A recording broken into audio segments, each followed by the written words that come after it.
اللهم صل على محمد وآل محمد. اعوذ باللہ من الشیطان الرجیم. بسم اللہ الرحمن الرحیم. اللہم صلی علی محمد و آل محمد. میرے تمام سننے اور دیکھنے والے مومنین اور مومنات کو میری طرف سے اور میرے چینل ناطق قرآن کی جانب سے السلام علیکم. ایام جناب سیدہ فاطمہ الزہرا صلوات اللہ علیہا کا اختتام ہوا. اب انشاءاللہ جناب سیدہ کی آمد کے دن قریب ہیں. جناب سیدہ کی سیرت سے جو سبق ملتا ہے اس میں ایک سبق یہ بھی ہے کہ گھر کو کیسے چلانا ہے، گھرستی کیسے کرنی ہے، شوہر کے معاملات کیسے کرنے ہیں، اولاد کے معاملات کیسے کرنے ہیں. یہ پورا ٹاپک ہے جناب سیدہ کی زندگی میں، جو قیامت تک آنے والی خواتین کے لیے درس بنا رہے گا، ایک سبق بنا رہے گا، جس سے ہم واعظ بھی حاصل کر سکتے ہیں، نصیحت بھی ہم جس سے حاصل کر سکتے ہیں. قرآن کریم فرقان حمید میں پروردگار عالم ارشاد فرماتا ہے کہ ہماری نشانیوں میں سے ہے کہ ہم نے تمہیں جوڑا جوڑا پیدا کیا، یہ تم ایک جس کی جوڑے کی وجہ سے تم راحت اور سکون پاتے ہو. یعنی کہ پروردگار نے کس کس چیز کو اپنی نشانی قرار دیا؟ صفا و مروہ کو اپنی نشانی قرار دیا، مکہ کو اپنی نشانی قرار دیا. بہت زیادہ ایسی چیزیں جن کو پروردگار نے آیات کہا ہے کہ یہ ہماری نشانیاں ہیں. جناب سرور کائنات معراج پہ گئے پروردگار کی نشانیاں دیکھنے کے لیے. کسی رشتے کو بہت مقام ہے، والدین کا اور اولاد کا رشتہ، بہن بھائیوں کا رشتہ، بھائیوں بھائیوں کا رشتہ بہت مقام ہے، مگر خدا نے ان تمام رشتوں میں جس کو اپنی نشانی قرار دیا ہے وہ رشتہ میاں بیوی کا رشتہ ہے، زن و شوہر کا رشتہ ہے. ازدواج جو ہے اس کو پروردگار نے اپنی آیت قرار دیا ہے، اپنی نشانی قرار دیا ہے. اس کا مقام ہے، اس کی منزلت ہے، اس کے تقاضے ہیں دونوں طرف سے، شوہر کی طرف سے بھی، بیوی کی طرف سے بھی. اور کیا ان کا ربط ہے، کیا ان کا تعلق ہے، کیا ان کا رشتہ ہے. ایک اور مقام پہ آواز قدرت آتی ہے کہ پروردگار ارشاد فرماتا ہے کہ جو شوہر ہیں وہ اپنی بیویوں کا لباس ہیں اور بیویاں جو ہیں اپنے شوہروں کا لباس ہیں. اگر ایک لمحے کے لیے انسان سوچے کہ لباس کہنا شوہر کو بیوی کا، بیوی کا شوہر کو، اس کا مطلب کیا ہے؟ یعنی آسان سا مطلب اگر یہ سمجھا جائے کہ بیوی کی کوئی چیز جو ہے وہ اس کے خامن سے چھپی ہوئی نہیں، اور خامن کی کوئی چیز، شوہر کی جو کوئی بھی چیز ایسی نہیں جو اس کی بیوی سے چھپی ہوئی ہو، کیونکہ لباس سے جسم چھپا ہوا لوگوں سے تو چھپا ہے، لیکن لباس تو جانتا ہے کہ میرے جسم کا کیا ہے، میرا جسم کیسا ہے، میرے جسم میں کیا ہے.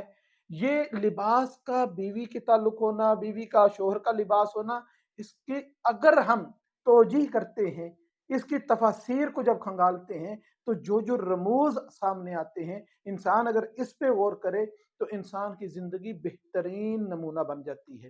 اور یہ رشتہ ازدواج ایک بہترین مثالی رشتہ بن جاتا ہے. کیا لباس کا کام کیا ہوتا ہے؟ سب سے پہلے لباس کا کام جو ہم کرتے ہیں کسی بھی تقریب میں جانے کے لیے، کسی بھی فنکشن میں جانے کے لیے، جب لباس پہنتے تو کیوں پہنتے ہیں؟ اس لیے پہنتے ہیں کہ ہم خوبصورت نظر آئیں، زینت کے لیے، ہمارے لیے جو باعث زینت ہو ہم اسے زیب تن کرتے ہیں. اب عورت بھی اپنے شوہر کا لباس ہے اور مرد اپنی بیوی کا لباس ہے. اس کا مطلب کیا ہے؟ مطلب اس کا یہ ہے کہ عورت کو اپنے شوہر کے لیے باعث زینت ہونا چاہیے، اور اسی طریقے سے شوہر کو اپنی زوجہ کے لیے بھی باعث زینت ہونا چاہیے، باعث افتخار ہو، باعث زینت ہو، اس کے لیے راحت کا سامان ہو، اس کے لیے خوشی کا سامان ہو. لباس جو باعث زینت نہ ہو انسان اسے زیادہ دیر اپنے جسم پہ رکھنا گوارا نہیں کرتا، اس کو پسند نہیں کرتا، اور نہ وہ زیادہ دیر پھر اس کے ساتھ، اس لباس کے ساتھ چل سکتا ہے. اور لباس کیا کام کرتا ہے؟ لباس کا ایک کام یہ ہے کہ لباس ہم جو استعمال کرتے ہیں اس کے الگ الگ تقاضے ہیں. موسم گرم ہوتا ہے تو ہم